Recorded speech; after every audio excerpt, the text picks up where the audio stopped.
And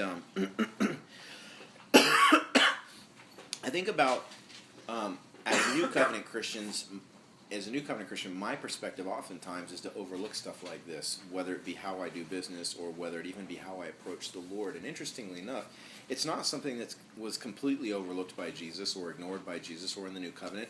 Because if you remember that passage where Jesus was saying all the woes to the Pharisees, and he said, "Woe to the Pharisees, for they tithe of their anise, their mint, and their cumin," which were seeds. And they would literally count the seeds of their garden and give 10% of the seeds to the Lord exactly. They would count the seeds individually. He said, "Woe to you." And most Christians, we tend to think, okay, that's almost where the verse ends. Like he's saying woe to them because they're focusing on this minutia. And he said, but you reject the weightier matters of the law, and, truth, justice, mercy, love, those types of things. And you strain out a gnat, you swallow a camel. And we can forget his next comment, because his next comment is what? These things you ought to have done without leaving the others undone. He's not completely trashing the idea of the minutia. He's not completely trashing the idea of having a just weight, of being specific and particular in what you give to the Lord.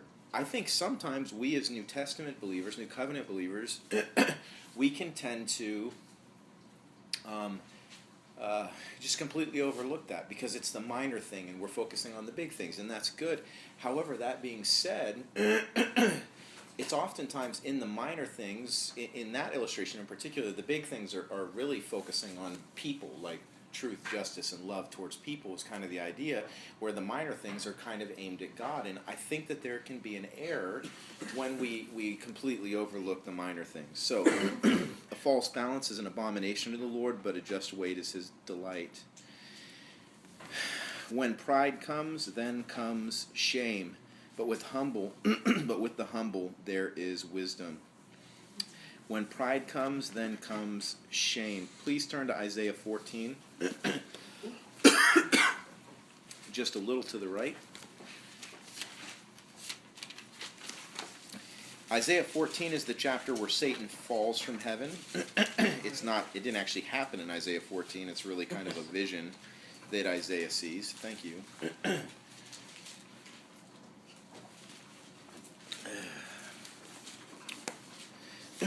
But Isaiah 14 is kind of a prophetic record of when Satan, here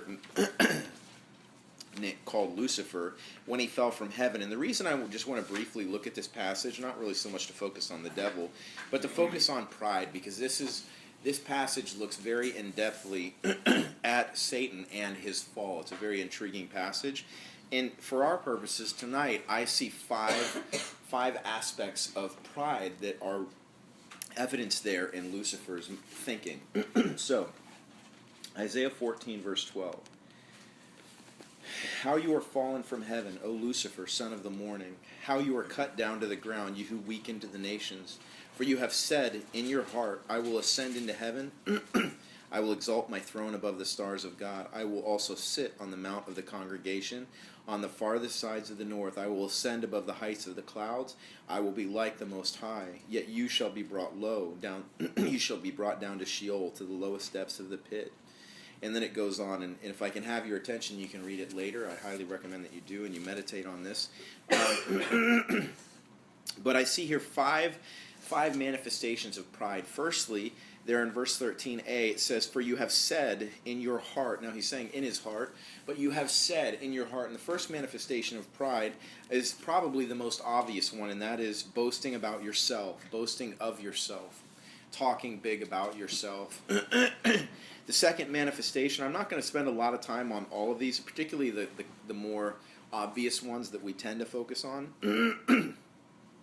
But secondly, in 13b there it says, I will ascend into heaven. This carries the idea of believing in yourself, the idea of self-esteem. I will ascend into heaven. I really like how Ken Graves said, he said, before the devil ever convinced a person of the theory of evolution that one thing could become another thing, he actually convinced himself here.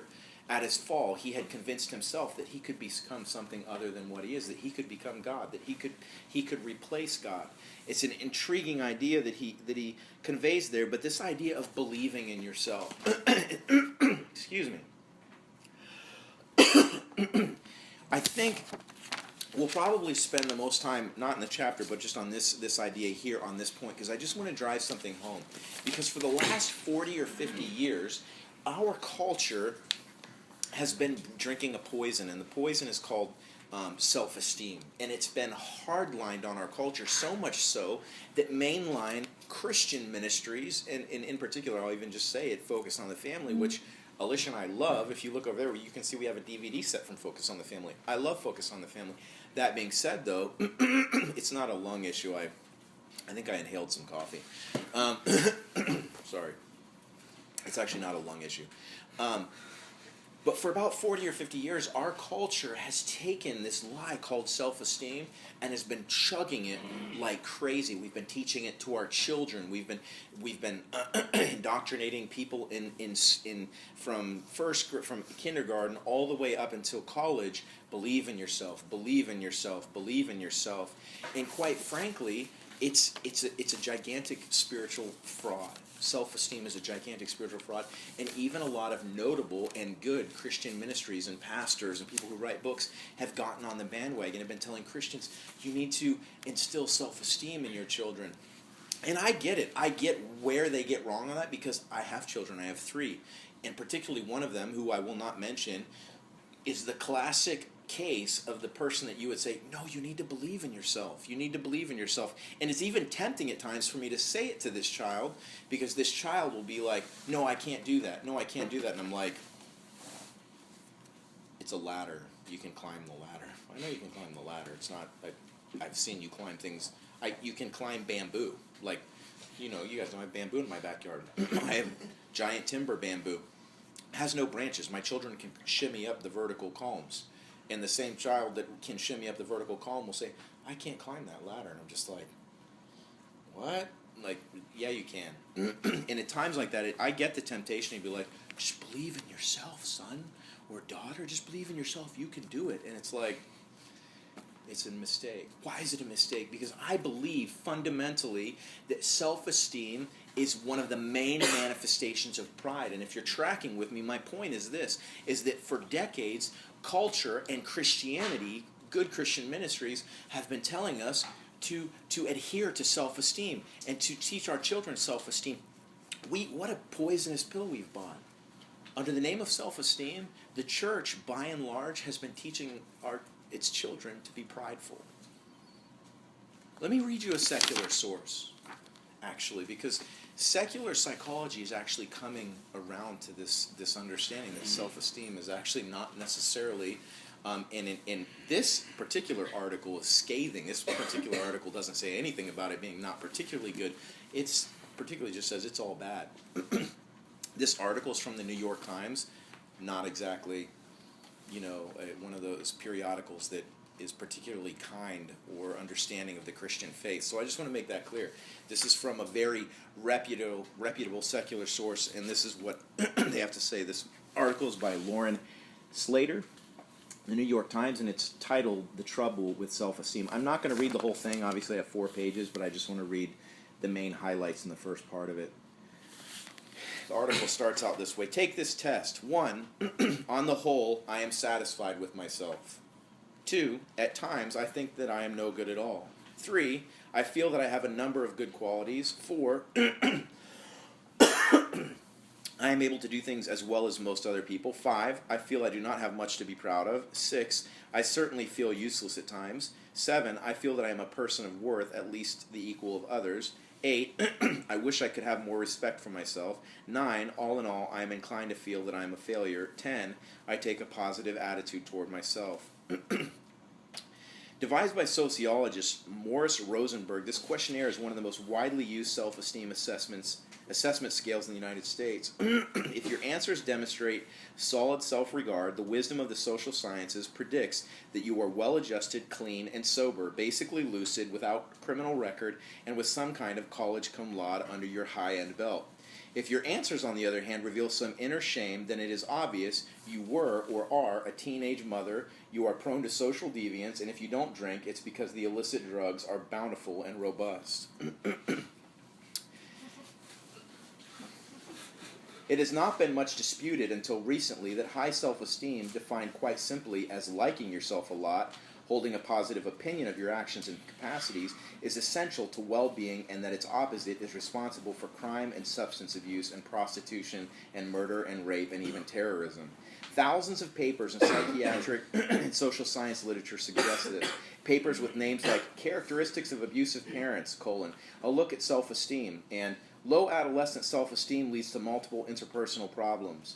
In 1990, David Long published The Anatomy of Terrorism, in which he found that hijackers and suicide bombers suffer from feelings of worthlessness and that their violent fluorescent acts are desperate attempts to bring some inner flair to a flat mindscape. This all makes so much sense that we have not thought to question it. The less confidence you have, the worse you do. The more confidence you have, the better you do. And so the luminous loop goes round. Based on our beliefs, we have created self-esteem programs in schools in which the main objective is, as Jennifer Kuhn-Wallman, a psychotherapist based in Boston, says, quote, to dole out huge heapings of praise regardless of actual accomplishment, end quote. We have a National Association for Self-Esteem with about 1,000 members, and in 1986, the state legislature of California founded the California Task Force to promote self-esteem and personal and social responsibility. It was galvanized by Assemblyman John Vaskin, some really long Greek-sounding name, who fervently believed that by raising his citizens' self-concepts, he could divert drug abuse and all sorts of other social ills. It didn't work. In fact, crime rates and substance abuse rates are formidable, right along with our self-assessment scores on paper and pencil tests. Whether these tests are valid and reliable indicators of self-esteem is a subject worthy of inquiry itself, but in the parlance of social science writing, it goes beyond the scope of this paper. In part, the discrepancy between high self-esteem scores and poor social scores and academic acumen led researchers like Nicholas Emler of the London School of Economics and Roy Baumeister of Case Western Reserve University to consider the unexpected notion that self-esteem is overrated and to suggest that it may even be a culprit, not a cure. There is absolutely, quote, there is absolutely no evidence that low self-esteem is particularly harmful, Emler says. It's not at all a cause of poor academic performance. People with low self-esteem seem to do just as well in life as people with high self-esteem. In fact, they may do better because they often try harder.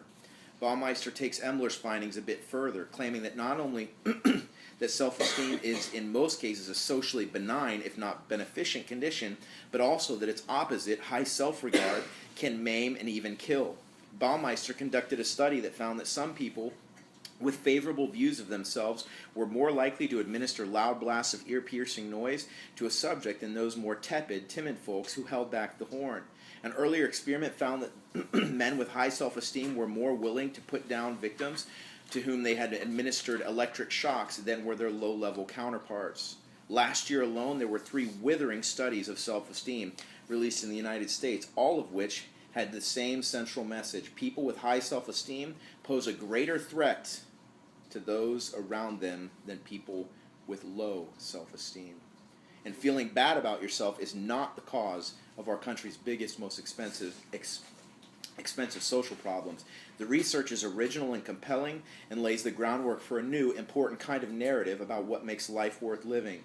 If we choose to listen, which might be hard, one of this country's most central tenets, after all, is the pursuit of happiness, which has been strangely joined to the pursuit of self-worth.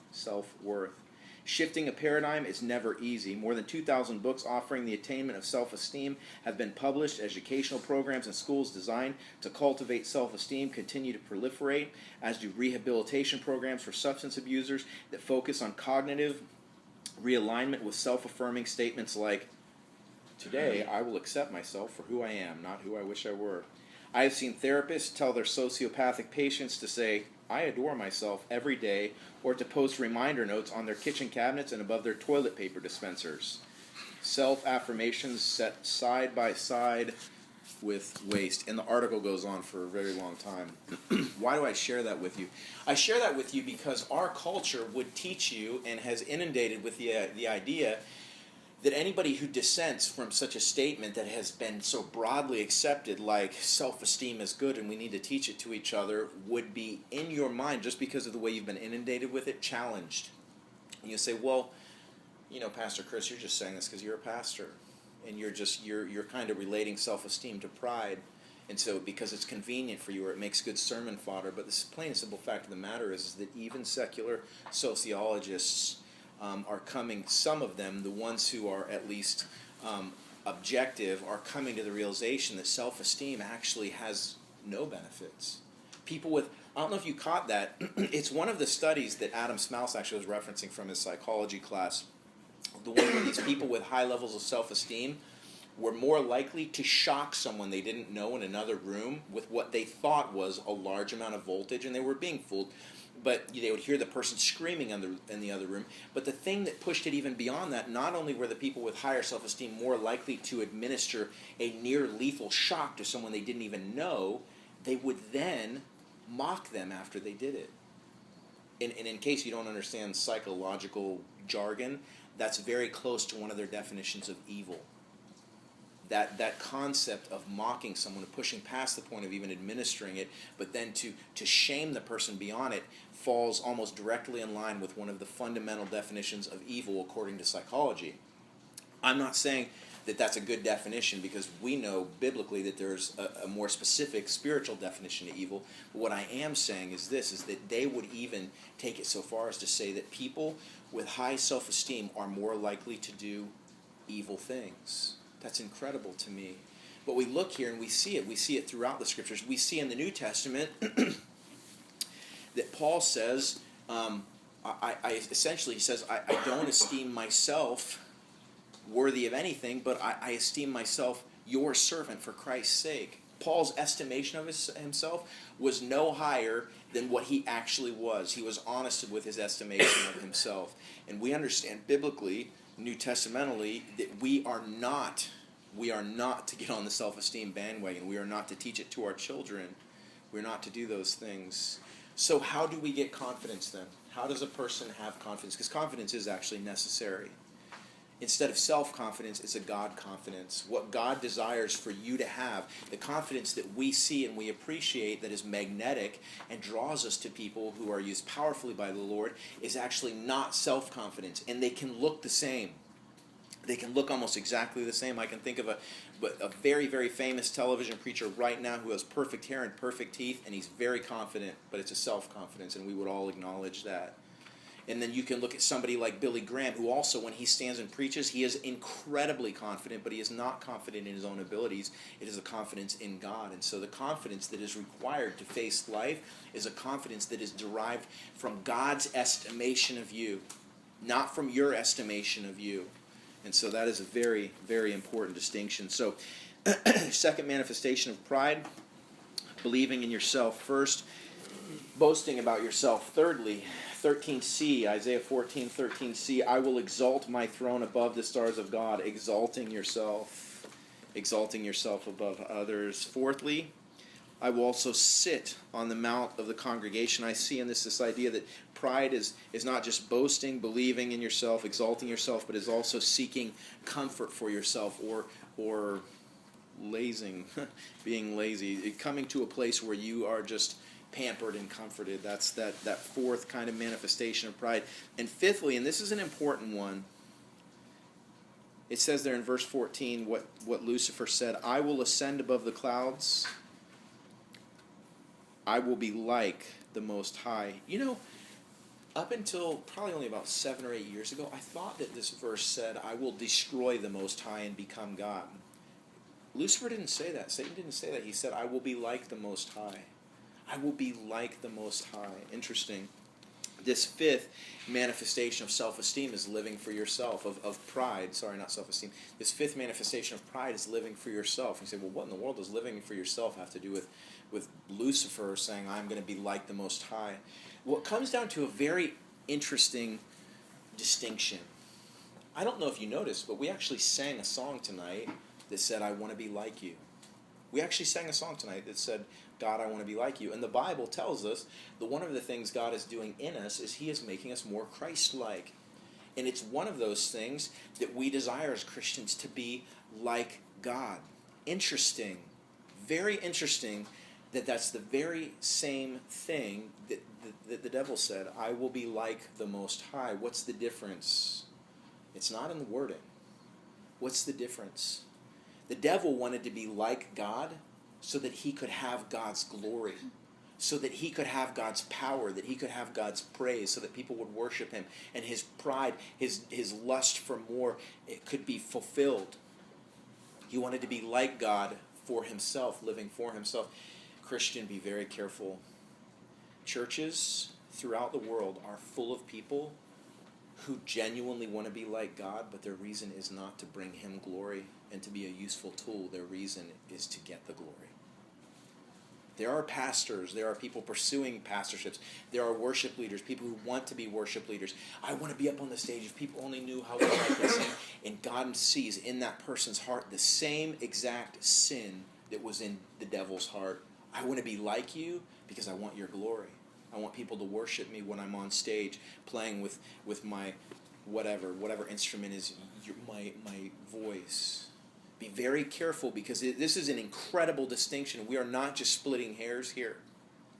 If your desire to be like Christ, to be like God, stems from a reason, well, I want people to like me, I want people to adore me, that is the exact same sin that got the devil cast out of heaven.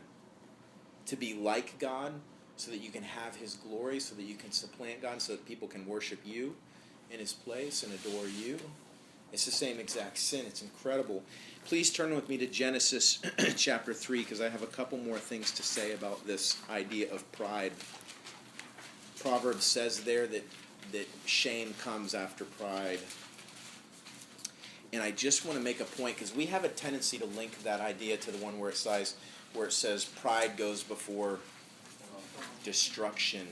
A haughty spirit goes before a fall. Pride goes before destruction. We tend to link those as though, oh, God, I'm walking down the street with a haughty spirit and then I trip and fall on my face. Well, and there's that aspect. Absalom, David's son Absalom, the mark of how amazing Absalom was his hair. They actually weighed his hair each year when he cut it. That's how great his hair was, apparently. Don't think they're that shallow. They've got nothing on us. How did he die? Absalom by his hair. Yeah. Don't you think that's a little more than ironic? You ever notice that about irony? Anyways, I'm not going to go off on that Alanis Morissette song. But anyways, because there's a statement there. So there's that aspect of it, that your pride actually can become your downfall. But there's another aspect of your pride becoming your shame, or leading to shame. And it's this truth. If you're in Genesis 3, let me get there. It's this truth here in Eve's temptation. Temptation, I don't know if you've ever thought about this, but temptation requires a foothold to work. Temptation essentially requires a foothold in the person being tempted to work. It requires pride. It requires lust. It requires doubt. It requires something in you to be truly effective. How do I know this? Well, let's look at this passage real quick. It's pretty incredible.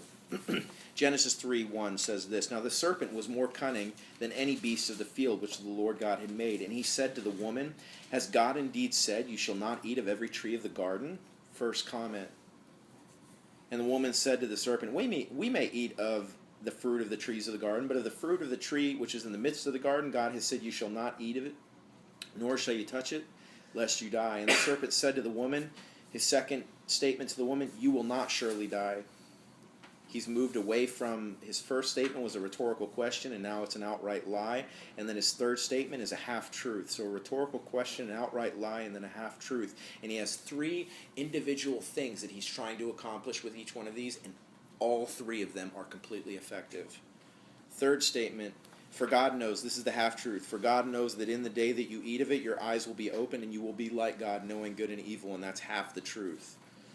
Knowing good and evil. Verse 6, So when the woman saw that the tree was good for food, that it was pleasant to the eyes, and a tree desirable to make one wise, she took of its fruit and ate, and she also gave to her husband with her, and he ate. Can someone read for me 1 John 2, verses 15 and 16? Yeah. Anybody have them memorized? I used that on my mind. Important verses. That's super important. 1 John 2:15. 15 and 16. Is it love not the world, nor the things in the world? What's the next verse? For all that's in the world, lust of the eyes, the lust of the flesh, and the pride of life. Is not of the Father. Is of the Lord. Correct.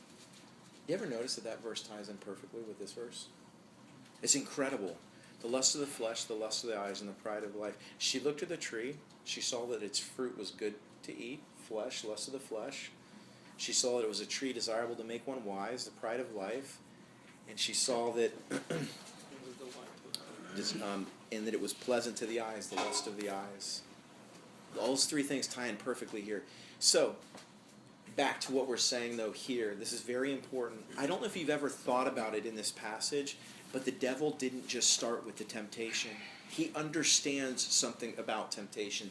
For temptation to work, he must first establish a foothold in the person he's attempting to tempt before he can do it. It's like when a military goes in and invades another country, one of the first most important things you have to do is you have to establish a base of operations to then support the troops that are going to be invading. And so oftentimes a military will attempt to establish a base of operations inside of a land they're invading before they even breach or when they're breaching the land, because they need immediately to have a secure place to make an airdrop. The man who's training me is a very interesting guy at work. He's Army. He's been in the Army for about, I think he's been in the Army for about 30 years, and he's been in lots of crazy places. But one of the places he's been is he was in Grenada when the United States invaded Grenada to protect that college full of American university students when Cuba invaded Grenada. And so he was out on training. Before he knew it, they were on a C-131 and they were headed to Grenada. And their job was to land in the airfield first and secure the airfield so that the students who were being evacuated by our military from the university could then be flown into the airfield, put on a C-131 and leave. And as soon as that C-131 left, another one came in and they all jumped in and they left. And it was actually a massive success. But this idea of securing a base of operations inside of the country you're trying to invade is common in warfare. And the devil does the same exact thing. Please catch this with what he's doing here. His first statement, the rhetorical question, is intended to make Eve want something that God was holding back for her. It was a rhetorical question. You guys know what a rhetorical question is. It's a question said not to elicit a response, but to engender in the person listening a response, to cause them to think a certain way. It's rhetoric. That's what it is. A rhetorical question. Has God indeed said that you shall not eat of all the trees of the garden? And what's he saying? He's saying something through the question. It's not intended to have a reply, and she replied. She shouldn't have replied. She should have slapped him and told him to get lost. But she replied, and she fell for it because she accepted the bait. She accepted the rhetoric, the statement in the question, which is, God is holding something back from you. God's holding something good back from you. You know what he was attempting to create in her, to arouse in her? Lust. What is lust? Do you know that the Greek word actually carries no negative connotation in the Greek word for lust? Now, this is obviously Hebrew, but the word lust, the original word carries no connotation of evil. What does it mean? Desire. It actually means to desire, and there's no connotation on the word. It's not inherently evil, though Christianity has kind of given the idea of desire in our multitude of teachings, this idea of it being negative, and it has a negative connotation for us, but the original word had no negative connotation. I want you to grasp this. He was trying to awaken in her desire, which in the vernacular of 1 John 2:15 and 16 is the exact same word as lust. Lust. Desire for something for her flesh, this tree that would at this point, he was talking about the fruit, the flesh. So this is attempting to awaken in her lust. The second question, you will not surely, not the second question, the second statement, you will not surely die, is a complete lie. And this statement is an attempt to make her doubt. To make her doubt what God had said. Well, is God trustworthy? Did he really say that? And it's an attempt to make her doubt. The third statement is an attempt to get Eve, again, interestingly enough, to want something. to want something. For God knows that in the day you eat of it, your eyes will be open, and you will be like God, knowing good and evil. Notice the note about eyes. And I'm going to propose something to you guys a little, in my opinion, a little shocking, because it's a fundamental change for me about an understanding of 1 John 2:16. So track with me and take it or leave it for yourself. But I want you to understand this. This third thing that the devil was doing, he was attempting to awaken her the lust of the eyes, right? The reference, he's trying to get her to want something, and it's related to her eyes. But if you read it over and over again, you come to the conclusion that it's not what we commonly link to the lust of the eyes. What do we commonly link to the lust of the eyes? Well, it's what we commonly consider lust. You know, you see a person and you want them sexually, or you see a car and you want that car, you know, whatever. That really, to be quite frank, is the lust of the flesh. Because the reason you want that person sexually is to fulfill your fleshly desires, your bodily appetites. It's a lust of the flesh. And I genuinely believe, because I've always felt when I read 1 John 2:15 and 16, that the lust of the eyes and the lust of the flesh were kind of redundant. But I propose to you that they're not redundant at all. That what we commonly call the lust of the eyes is actually the lust of the flesh. It's just the desire for something that God has not allotted for you at this time that would please your body appetites. And that the lust of the eyes actually is a misnomer. That it's actually defined here in Genesis 3 as the desire to have your eyes opened. Check it for yourself. Meditate on it. Think about it. I'm not proposing anything I would think would be like scandalous or heretical. But for me, this is kind of eye-opening. No pun intended. I didn't plan that. This is eye-opening though for me. You have to be careful. You do have to be careful with things that open your eyes though. But I propose to you guys to consider that, because I think there's validity to it. So.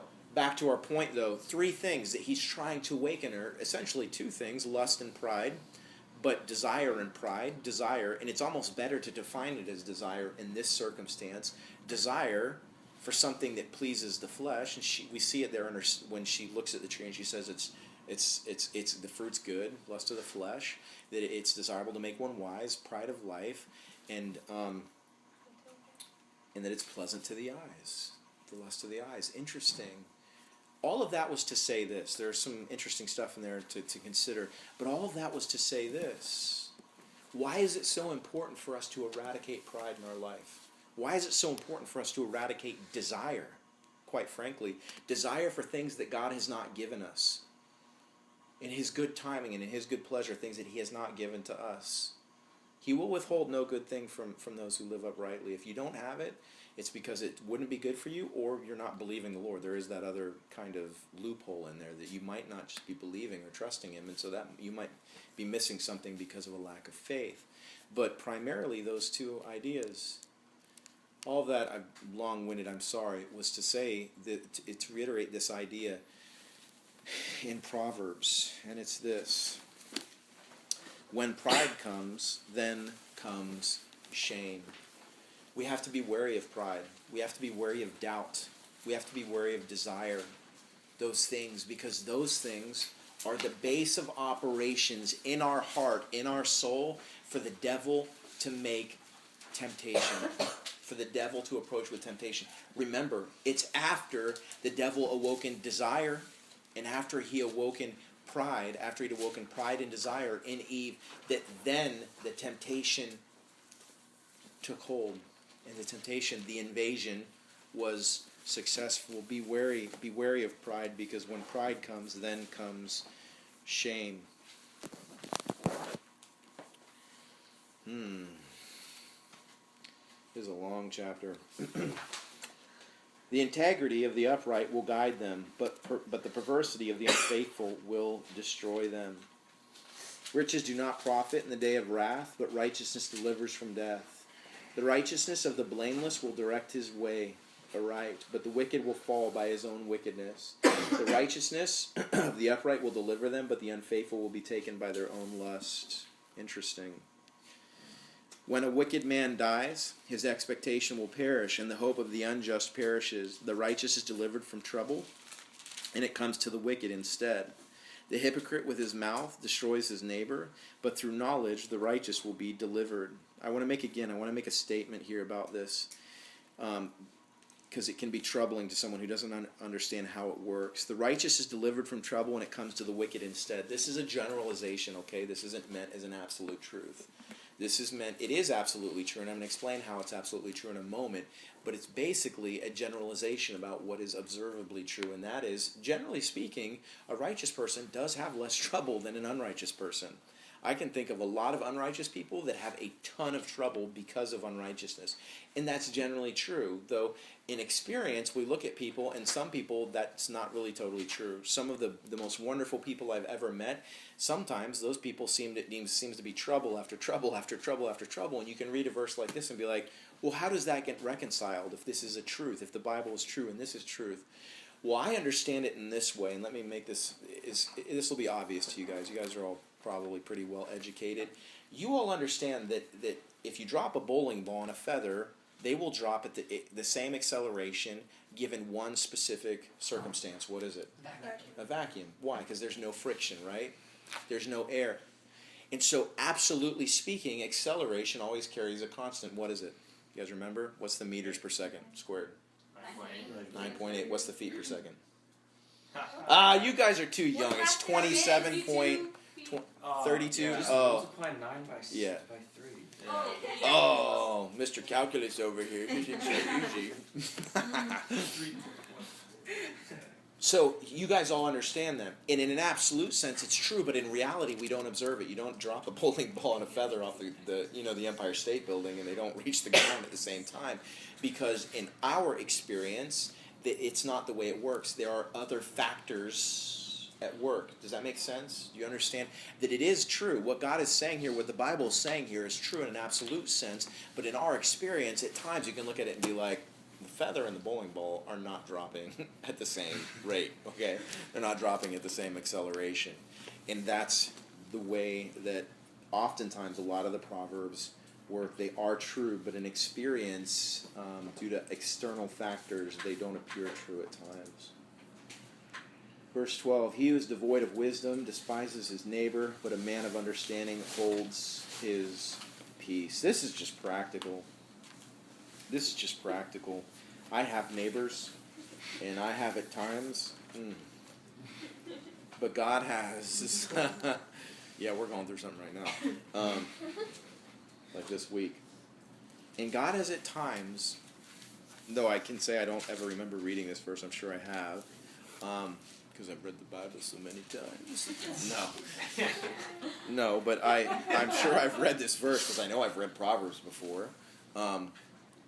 But this is a truth about there's another proverb that we read not too long ago where it's like, he who despises or harms his neighbor, you're essentially harming yourself, because your neighbor is there as your protection in a way. And I think there's a lot of wisdom in this, to keeping your mouth shut. Hold your peace with your neighbors. You can cause so much damage for years. You might live next to your neighbors for 30 years. I've lived next to my neighbors now for almost 10 years. And I think, one of our neighbors, and there was a handful, so you could never surmise who it was, within a year of us moving in here, deeply offended us. And I was like, on a couple different occasions, and I was like, I just wanted to lose it on this person. You know what's really funny? Now that person's a dear friend to us. We held our peace. It's wise to hold your peace with your neighbors, because you can say something in an instant that can ruin a relationship for a lifetime, and it's foolish to ruin a relationship with a neighbor if you can avoid it. Verse 13, a talebearer reveals secrets, but he who is of a faithful spirit conceals a matter. And we've talked ad nauseum about this idea of concealing a matter, because there are other proverbs that deal with it. Verse 14, where there is no counsel, the people fall, but in the multitude of counselors there is safety. 3 things I want to say about this verse: the good, the bad, and the full story. And they're not in that order. The bad first. One of the devil's main tactics in your life and in my life and every believer's life is separating you from good counsel. It's separating you from good counsel. At this stage in your life, you guys have so many decisions to make. Can I just tell you, if all of the godly people in your life disagree with the decision that you're making, you should probably rethink it. That's just the truth. That's a bad place to be in. It's a bad place to be in when all of the godly counselors in your life are saying, that's a bad decision. I don't think you should be with him. I don't think you should take that job. I don't think you should stay friends with it. I don't think that you should whatever. You may want to rethink what you're doing in a certain area of your life if all of your godly counselors are all saying, that's not good. The good. Knowing God's will is easy. I'm sorry, I'm reading my notes and I wrote really small here. So the bad is that the devil wants to separate you from good counsel. The good is that those counselors are there for your safety and you need to be listening to them. And the full story, though, is this. Notice it doesn't say there is certainty. In the multitude of counselors, there is certainty. It says safety. Safety is a very ambiguous term in this sense. There's safety, but there's not certainty. And some people have a tendency of quoting Proverbs, and Proverbs like this, as though they carry the heft of maybe, in a New Testament sense, of something that like Jesus says in the sense of absolute truth. And I've already kind of defined what I mean by that as far as Proverbs with the gravity, acceleration, and the vacuum illustration. Why do I say this? Because some people take this proverb out of context to say that if you want to know how to get through life and always make good decisions, always consult a bunch of people. And that's not really what it's saying. That's not really the idea. It's not really, I believe, God's heart. That's wise, and in any given circumstance, if you can do that, that's good. But there are times, there's one time in my life in particular where God was leading me to do something that nobody that I trusted as a godly counselor thought I should be doing it, and it was quitting a job at an engineering firm. And I took this job. I didn't pray about it, and I went in, and you guys know the story. I'm not going to tell the whole story, but on the first day, I became very aware that that was not where I was supposed to be, and I had to quit that. And every single counselor in my life was saying, "This is a terrible idea. You shouldn't do that. You should stick with it." And I was like, "It's not about sticking with it. I have no peace. This is not where I'm supposed to be." And all of the godly counselors in my life thought I was crazy at that time. But I was certain that I was listening to God. And so in the multitude of counselors, there's not certainty in the sense that you'll always get the right answer by getting as much counsel as possible. That's just not the truth. It's generally true. It generally is a good idea, but there may come times in your life when God is directing you to do something that all of the godly counselors in your life might disagree with. And so there's not certainty, but there is safety. Verse 15. We've talked at length about this, so we're not going to spend any time on it either. He who is surety for a stranger will suffer for it, but one who hates being surety is secure. That is being a cosigner or a down payment. 16, a gracious woman retains honor, but ruthless men retain riches. The merciful man does good for his own soul.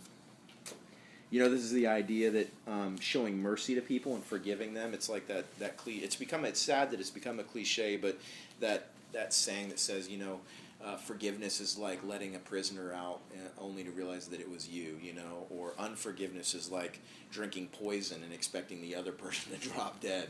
And that's really conveying this. It's a shame that those two sayings are cliche because they are actually true. The merciful man does good for his own soul, but he who is cruel troubles his own flesh. The wicked man does deceptive work, but to him who sows righteousness will be sure reward. As righteousness leads to life, so he who pursues evil pursues it to his own death. Those who are of a perverse heart are an abomination to the Lord, but such as are blameless in their ways are his delight. Though they join forces, the wicked will not go unpunished, but the posterity of the righteous will be delivered. I want to camp on 22 for a little bit.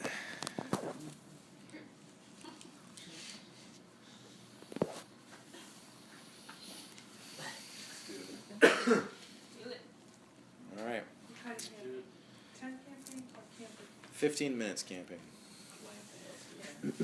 As a ring of gold in a swine's snout, so is a lovely woman who lacks discretion. What a good verse. You guys get the analogy? not do you get like the picture of like the ring of gold and the snout's nose, but do you get what it's saying? It's saying the opposite of what our culture says. What our culture essentially says to women is how you look is all that matters. And for all of the advancement that the women's lib movement has brought over the years, it has not seemed to actually bring happiness to women. Wearing less and focusing untold hours on how you look and looking good and practically starving yourself to look a certain way and whatever and all the rest of that. What it's saying here, interestingly enough, is that as a ring of gold in a pig's nose, so is a beautiful woman who lacks discretion. What he's saying is that the ring of gold is beautiful, but it's a very small thing in relationship to the ugliness of the pig, which is a very large thing. And in our culture teaches us that your character practically doesn't matter because you were born good. And so as long as you believe in yourself, you'll have a great character, and that your character is a very small issue. I think about, like, have you guys noticed that, like, cartoons don't teach kids like how to have good characters anymore? They don't teach them morals. And you go like back to cartoons that, like, not even my generation, cartoons for the generation between us still taught morals, like G.I. Joe. G.I. Joe always had a moral. Oddly enough, G.I. Joe always had a moral at the end of the story. I actually loved this show, which none of you will probably know. It's called Tailspin. But when I was a kid, I loved coming home from... Dude, I was going to say Target. I don't shop at Target anymore. I got it. I'm glad I got it before I stopped shopping there. But anyways, I got Tailspin. I got every single episode of Tailspin for my kids, so I could watch it with my kids. Great show. It was a cartoon show when I was a kid. But you know what's incredible about it? I never caught this until now when I'm watching it with my children. Every single episode is teaching you something. And they are the classic truths. Pride is bad. Humility is good. Don't steal. Don't lie. They are straight up, whether Disney liked it or not at the time, they line up with the Christian moray perfectly.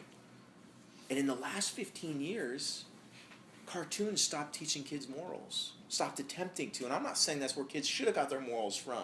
But do you understand what I'm saying about the paradigm shift? That somewhere our culture threw morals to the wayside and essentially said it doesn't matter. Kids are good. They'll raise themselves and they'll become good. And we are now reaping the whirlwind. Yeah, that too. We are reaping the whirlwind because of that. It's incredible to me. And this truth here is that a woman who is absolutely gorgeous, if she lacks discretion, her beauty is like this little ring of gold in this ugly pig.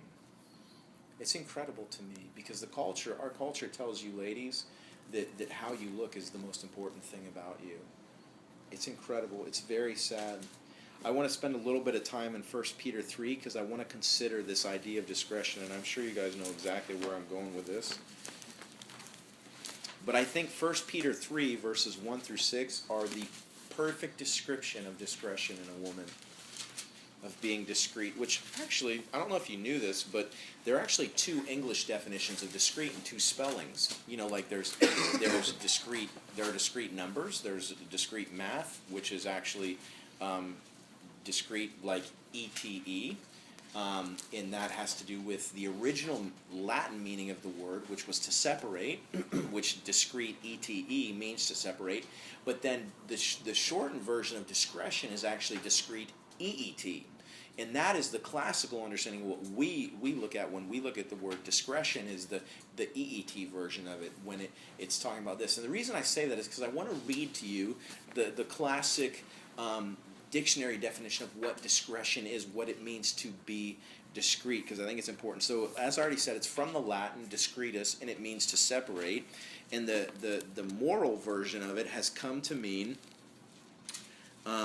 separate and different from each other, discreet, careful, circumspect in speech and actions, guarded, inconspicuous, subtle, understated, or restrained. And I think when I look at 1 Peter 3, that it not only lines up with it, it lines up with it basically perfectly, this idea of what discretion is for a woman to be discreet, though it doesn't actually say the word. And so I just want to consider it because I think it would be worthwhile for you guys, for you ladies, and you guys.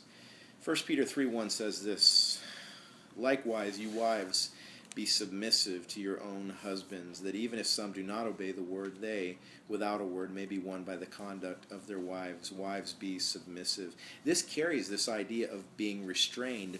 And classically, this makes a very important distinction between restrained and restraint. Discreet would carry the idea of restraint, not being restrained. And classically, or typically, when the world considers this idea of submission, oh, it's such a horrible thing because it's the idea of a woman being restrained by her husband. And nothing could be further from the truth. In God's economy, it's a woman learning the art of restraint in pleasing God, not to please her husband, not to do anything along those lines, but it's this idea of restraint, submitting to her husband as unto the Lord, to please the Lord. This idea of discretion, incredible. I'm not going to say a lot more about that. I'm going to make one comment at the end about this. So, okay, I have to say this. So, 1 Corinthians 11:3 says this. I can't talk about submission without making one argument, because the world will tell you, ladies, oh, well, that's an old biblical thing, that holy book that all those Christians read, and that old ancient text that they try and model their lives after. It's not valuable today, and that idea of submission makes men better than women, and the writers of the Bible, like Paul, was a chauvinist, and he believed that men were above women, and that men and women weren't equal. No, that's not what it says at all, because 1 Corinthians 11:3 makes it very clear when talking about this idea of submission that wives are supposed to submit to their husbands as Christ submitted to the Father. Jesus and the Father, if you're not aware of this, are one, and they are equal. They are co-equal. They are one and the same, and they are equal. One is not above the other one. But Jesus chose to submit himself to the Father's will when he became a man. And I tell you that even in that one truth, there is an incredible, deep thing there. The idea that Jesus, who was equal with the Father, chose to submit himself to the Father, even though he was completely equal with him. In the same way, it says, wives, submit yourselves to your husbands, not because your husband is more than you, not because you're not equal with your husband, but submit yourself to your husband to please the Lord in the same way that Christ submitted himself to the Father. That's the message there of that. Second verse, and our second point too. When they observe your chaste conduct accompanied by fear. When I look at this word chaste, I think about the word guarded there in the definition of discreet. When they observe your chaste conduct accompanied by fear. Now, this one stumbles a lot of people, this word fear here, but it's important to note that it's further defined in verse 6, because it says in verse 6, on the same subject, as Sarah obeyed Abraham, calling him Lord, whose daughters you are, if you do good and are not afraid with any terror. So it's not talking here about the type of fear that is a terror, that is fear. It's talking about reverence as unto the Lord, to clarify that issue. So, verse 3, do not let your beauty be that outward adorning of arranging of the hair, or wearing of gold, or putting on apparel. Can I just say right here, there's a word play. I believe there's a word play with the word beauty, because in the Greek it's the word cosmos. And it's essentially the same exact word that also can mean world. Cosmos. It can mean a lot of things. Cosmos can mean the cosmos. It can mean your world, and it can also be translated here as beauty, as it's come to mean with like cosmo and cosmopolitan, all of those types of things. Interestingly enough, I believe Peter here is making a word play on the idea of cosmo. I think it could be translated, and possibly, I'm not going to say it should be translated, but I think he's making a word play on the sense that he is meaning beauty, but he's also kind of intoning the idea of don't let your whole world be enveloped in this idea of hair, jewelry, and clothes. That's what he lists there. Hair, jewelry, and clothes. Don't let that be the sum total of your world. Don't let your beauty be merely that. Your world be merely that. The sum total of it being your putting on of hair. And I knew a girl. I'm dead serious. A girl that I went actually. When I was you guys' age, I actually went to Calvary Melbourne's college group because Merritt Island didn't have one, and so for 3 or 4 years I went to Calvary Melbourne, and I went to their college group, and I knew a girl there who at the time I actually had a crush on, who someone told me later that when she would come to the group, she spent 3.5 hours on her makeup and her hair and her clothes before coming to a Friday night Bible study or a Sunday morning church service. And she was obviously hunting for a husband or whatever it was.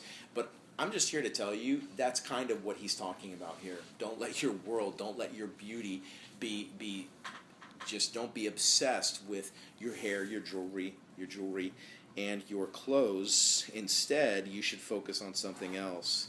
Verse 4, but let it be the hidden person of the heart, the incorruptible ornament of a gentle and quiet spirit, which is very precious in the sight of God. Careful, carrying this idea, the gentle, carrying this idea of careful, and quiet, carrying this idea of understated, just driving home this idea of what discreet, what it is to be discreet, and the idea of discretion, which is very precious in the sight of God. In this manner, in former times, the holy women who trusted in God also adorned themselves, being submissive to their own husbands.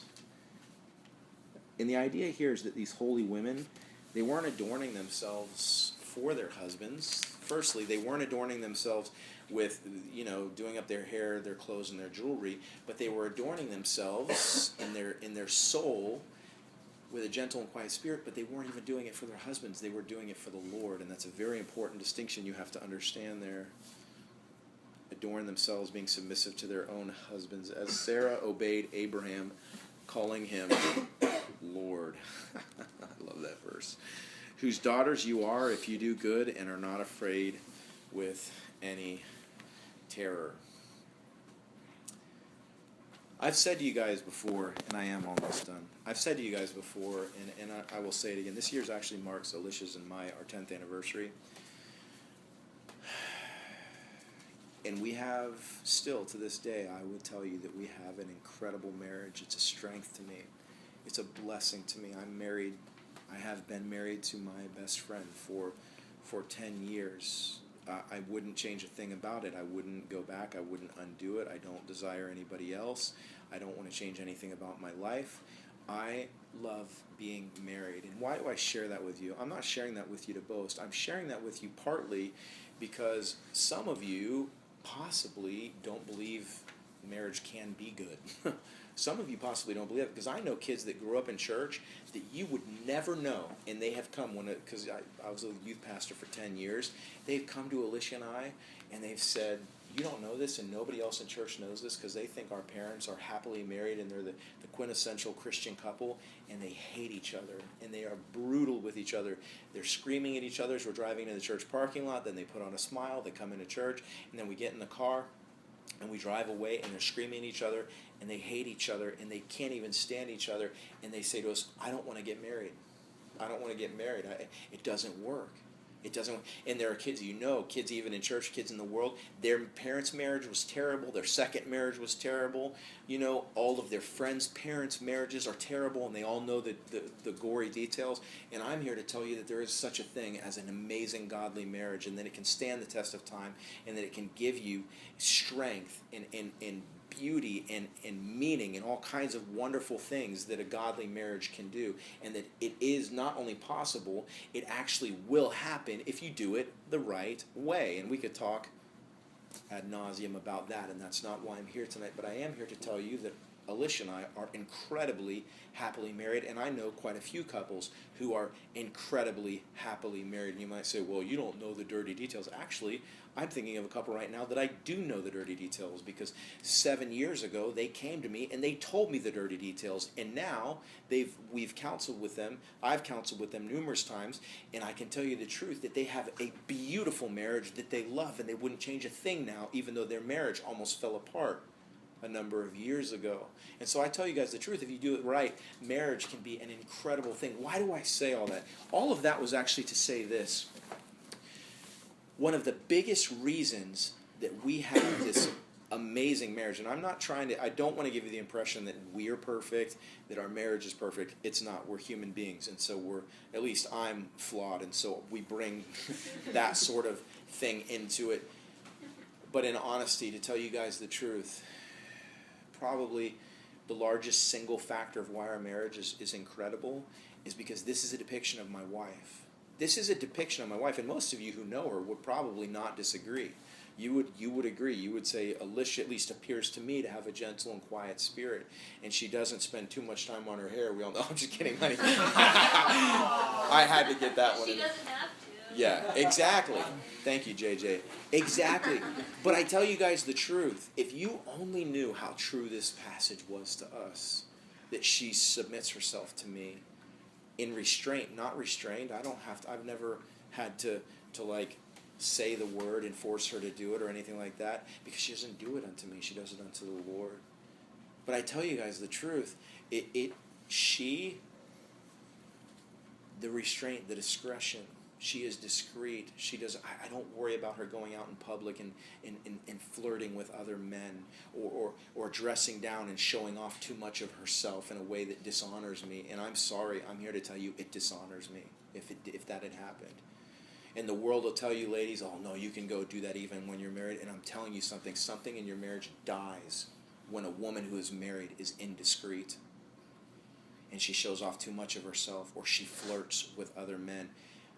I'm telling you the truth. Culture will not talk about this, but it is one of the fundamental problems in marriages. Now, men are all screwed up, and we bring our own bag of problems to the marriage, but I'm telling you guys the truth.